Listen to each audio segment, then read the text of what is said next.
Lecture audio du conte Elle n'était bonne à rien de Hans Christian Andersen par Valérie Alain.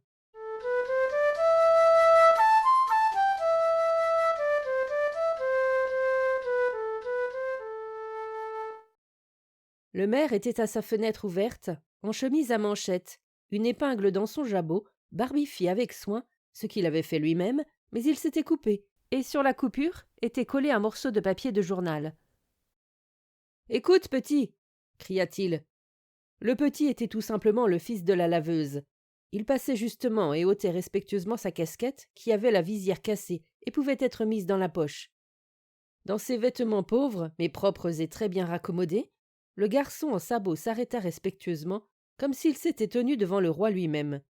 « Tu es un bon garçon, dit le maire. Tu es un garçon poli. Ta mère lave sans doute du linge à la rivière. Tu vas y descendre avec ce que tu as dans ta poche. C'est mal ce qu'elle fait là, ta mère. Combien en as-tu là ? » « Une demi-chopine, dit le garçon effrayé en baissant la voix. « Et ce matin, elle en a eu autant, dit l'homme. « Non, c'était hier, répondit le garçon. « 2 demi font un entier. Elle n'est bonne à rien. C'est lamentable dans cette classe du peuple. Dis à ta mère qu'elle devrait avoir honte. Et ne deviens pas un ivrogne, toi, mais tu le seras sans doute. Pauvre enfant. Allons, va. » Et l'enfant partit. Il garda sa casquette à la main, et le vent souffla dans ses cheveux jaunes qui se dressaient par longues touffes. Il tourna la rue, entra dans la ruelle, descendit au ruisseau où elle était debout dans l'eau devant le tréteau à laver, et frappait avec le battoir sur le linge. Il y avait du courant dans l'eau, car les vannes du moulin étaient levées. Les draps, pris par le courant, étaient sur le point d'entraîner le tréteau. La laveuse était obligée de lutter là contre. « Je ne suis pas loin de partir et de voguer, dit-elle.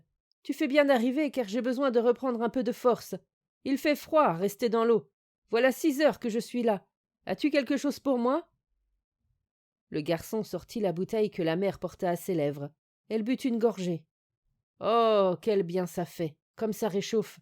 C'est aussi bon qu'un mets chaud, mais ce n'est pas si cher. Bois, mon garçon, tu es pâle, tu as froid dans tes vêtements légers. C'est que voilà l'automne. Ouh, que l'eau est froide, pourvu que je ne tombe pas malade. Mais je ne le saurais pas. Donne-moi encore une goutte, et bois toi aussi, mais une larme seulement. Il ne faut pas que tu t'y habitues, pauvre enfant. » Et elle rejoignit le pavé où se tenait le garçon et monta sur la berge. L'eau coulait du paillasson qu'elle portait autour du corps. L'eau ruisselait de sa chemise. « Je peine et trime à me faire jaillir le sang de sous les ongles, mais peu importe, si seulement je peux honnêtement te pousser dans la vie, mon cher enfant. » À ce moment arriva une femme un peu plus âgée, pauvrement vêtue, boitant d'une jambe, et portant une énorme boucle postiche au-dessus d'un œil qui aurait dû être caché par cette boucle, mais on ne remarquait que davantage l'infirmité. C'était une amie de la laveuse, la boiteuse à la boucle, comme l'appelaient les voisins. « Pauvre, comme tu peines et trimes à rester dans l'eau froide, tu as bien besoin de quelque chose qui réchauffe un peu, et on te reproche la goutte que tu prends ?» Et tout le discours du maire au garçon fut rapporté à la laveuse, car Marraine, la boiteuse, avait tout entendu, et cela l'avait choqué qu'il parlât ainsi à l'enfant de sa propre mère, et de la goutte qu'elle prenait, au moment même où le maire offrait un grand dîner avec des quantités de bouteilles de vin. Des vins fins et des vins forts, un peu plus que pour leur soif, mais pour eux ce n'est pas boire. Ils sont bons, mais tu n'es bonne à rien. « Alors il t'a parlé, enfant, dit la laveuse, dont les lèvres tremblaient. Tu as une mère qui n'est bonne à rien. Il a peut-être raison, mais il n'aurait pas dû le dire à l'enfant. Ah, tout ce qui me vient de cette maison-là. Tu y as servi, du temps où les parents du maire vivaient et y habitaient. Il y a longtemps. On a mangé bien des boisseaux de sel depuis lors. On peut avoir soif. » Et Marraine de rire. « Il y a un grand dîner aujourd'hui chez le maire. On voulait le remettre, mais c'était trop tard. Les plats étaient cuits. C'est le valet de chambre qui me l'a dit. Une lettre est arrivée il y a 1 heure, annonçant que le jeune frère est mort à Copenhague. » « Mort ?» s'écria la laveuse, qui devint blême. « Mais oui, dit la femme. Ça vous fait tant d'effet ? C'est vrai, vous l'avez connu quand vous étiez en service dans la maison. » « Il est mort ? C'était l'homme le meilleur, le plus parfait. Notre Seigneur n'en a pas beaucoup comme lui. » Et les larmes inondaient ses joues. « Oh mon Dieu, la tête me tourne. C'est parce que j'ai fini la bouteille. Je n'ai pas pu supporter ça. Je me sens tout à fait mal. » Elle s'appuya au tréteau. « Seigneur Dieu, vous êtes tout à fait malade, la mère, dit la femme. Voyons tout de même, ça peut passer. Non, vous êtes malade pour de bon. Il vaut mieux que je vous ramène. Mais ce linge. Je peux bien m'en charger. Prenez mon bras. Le garçon peut rester ici à garder le linge en attendant, et je viendrai laver ce qui reste. Il n'y en a plus guère. Les jambes de la laveuse flageolaient. Je suis restée trop longtemps debout dans l'eau froide. Je n'ai rien bu ni mangé depuis ce matin. J'ai la fièvre. Oh Seigneur Jésus, aidez-moi à rentrer, mon pauvre enfant. L'enfant pleurait, assis tantôt au bord de la rivière ou contre le linge mouillé. Les deux femmes marchaient lentement, la laveuse chancelante montant la ruelle, tournant dans la rue, passant devant la maison du maire, et juste en face, la laveuse s'affaissa sur les pavés. La foule s'attroupa. Marraine, la boiteuse, courut appeler au secours dans la maison. Le maire et ses invités regardèrent dehors par la fenêtre. « C'est la laveuse, dit-il. Elle a bu un peu plus qu'à sa soif. Elle n'est bonne à rien. C'est dommage à cause du gentil garçon qu'elle a. Vraiment, j'ai de l'affection pour l'enfant. La mère n'est bonne à rien. » Elle fut remise sur pied et ramenée dans son pauvre logis, où on la coucha. La pauvre marraine alla préparer un bol de bière chaude avec du beurre et du sucre. C'était la médecine qu'elle croyait la meilleure. Puis elle se rendit à la rivière, lava fort mal, mais l'intention était bonne. En somme, elle se contenta de tirer à terre le linge mouillé et de le mettre dans une caisse. Le soir, elle resta dans la pauvre chambre de la laveuse.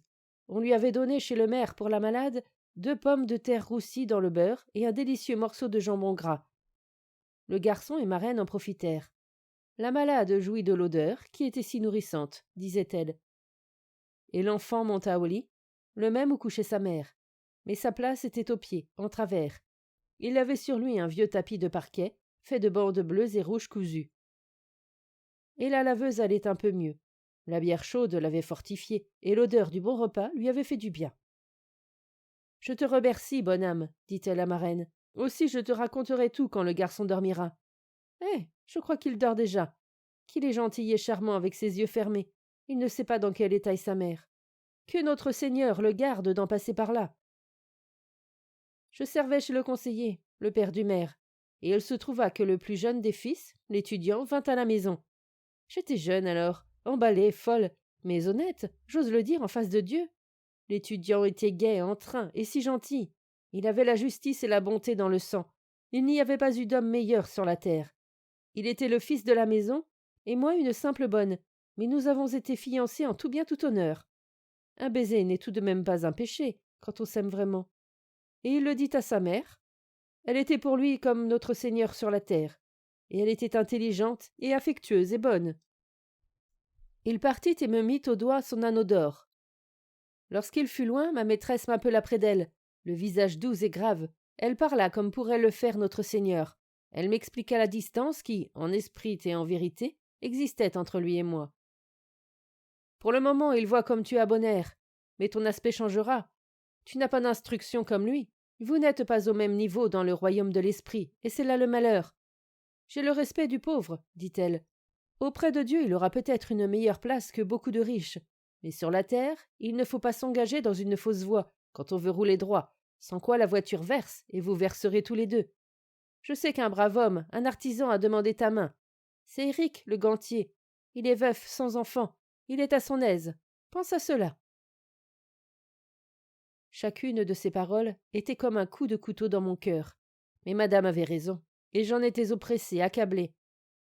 Je baisai sa main et pleurai à chaudes larmes, et bien plus encore, lorsque je montai dans ma chambre et m'étendis en travers sur mon lit. Ce fut une nuit pénible qui suivit. Notre Seigneur sait combien j'ai souffert et lutté. Et le dimanche, je m'approchai de la sainte table afin d'être éclairée. Alors se produisit comme un hasard providentiel. En sortant de l'église, je rencontrai Éric, le gantier. Aussi je n'eus plus aucun doute.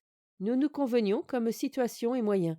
Il était même un homme à l'aise, et j'allai droit à lui. Je pris sa main et dis « Est-ce que tu penses encore à moi ?»« Oui, toujours et à jamais, dit-il.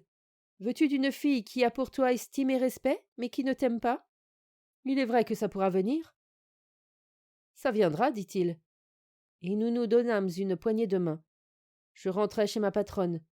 L'anneau d'or que le fils m'avait donné, je le portais sur ma poitrine nue. Je ne pouvais pas le porter à mon doigt le jour, mais seulement chaque soir quand je me mettais au lit. Je baisais alors l'anneau à m'en faire saigner les lèvres. et je le donnai à ma patronne, disant que la semaine suivante serait annoncé en chair mon mariage avec le gantier. Et ma patronne me prit dans ses bras et me donna un baiser. Elle ne dit pas que je n'étais bonne à rien, mais dans ce temps-là, peut-être je valais mieux qu'aujourd'hui. Pourtant, je n'avais pas encore éprouvé la mauvaise fortune.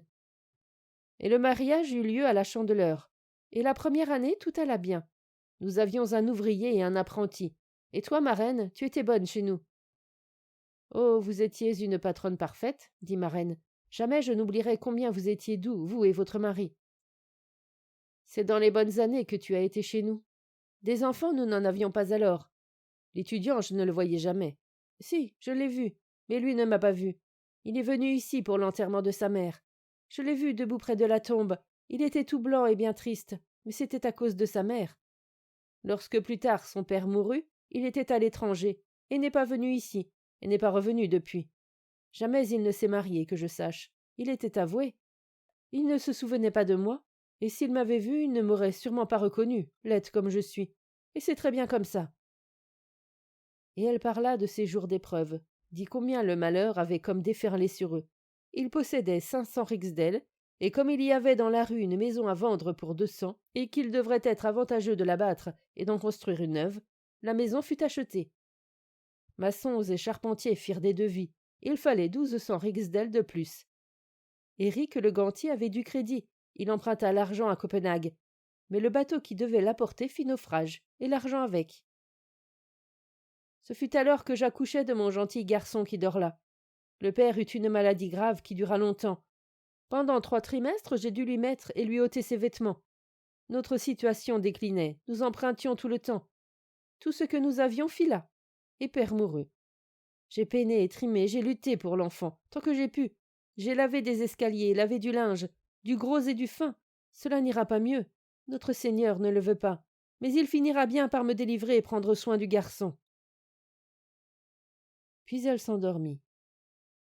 Dans la matinée, elle se sentit fortifiée, assez forte, croyait-elle, pour retourner à son travail. Elle venait d'entrer dans l'eau froide quand elle fut prise d'une faiblesse, d'un tremblement. D'un mouvement convulsif, elle essaya de se raccrocher avec la main, fit un pas pour remonter, et tomba. Elle gisait, la tête sur la terre sèche, mais les pieds dans la rivière. Ses sabots, qu'elle avait aux pieds dans l'eau, ils avaient chacun un bouchon de paille, furent emportés par le courant. C'est ainsi que ma reine, qui arrivait avec le café, la trouva. Le maire avait fait dire chez elle qu'elle devait tout de suite venir le trouver, qu'il avait quelque chose à lui dire. C'était trop tard. On alla chercher un perruquier pour la saigner. La laveuse était morte. Elle s'est grisée à mort, dit le maire. Dans la lettre qui avait apporté la nouvelle de la mort du frère était indiqué le contenu de son testament, par lequel il léguait 600 rixdales à la veuve du gantier qui avait été autrefois au service de ses parents. L'argent devait être donné en 2 parts, à déterminer pour le mieux, à elle et à son enfant. Il y a eu quelque intrigue entre mon frère et elle, dit le maire. Heureusement, elle n'est plus là. Le garçon aura tout. Je le mettrai chez de braves gens. Il pourra faire un bon artisan. Dans ces paroles était la bénédiction du Seigneur. Et le maire convoqua le garçon, promit de s'occuper de lui, et lui dit combien il était heureux que sa mère fût morte. Elle n'était bonne à rien. Elle fut portée au cimetière des pauvres. Ma reine planta un petit rosier sur la tombe, le garçon était auprès d'elle. « Ma douce mère, dit-il, et ses larmes coulaient à flots. Est-ce que c'est vrai qu'elle n'était bonne à rien? Si qu'elle était bonne, dit la vieille fille, les yeux au ciel. Je le sais, moi, depuis le temps que je la connaissais, et surtout depuis la dernière nuit où elle m'a parlé. Elle était bonne, je te le dis. Et notre Seigneur, au royaume du ciel, le dit aussi. Laisse donc les gens être seuls à dire. Elle n'était bonne à rien.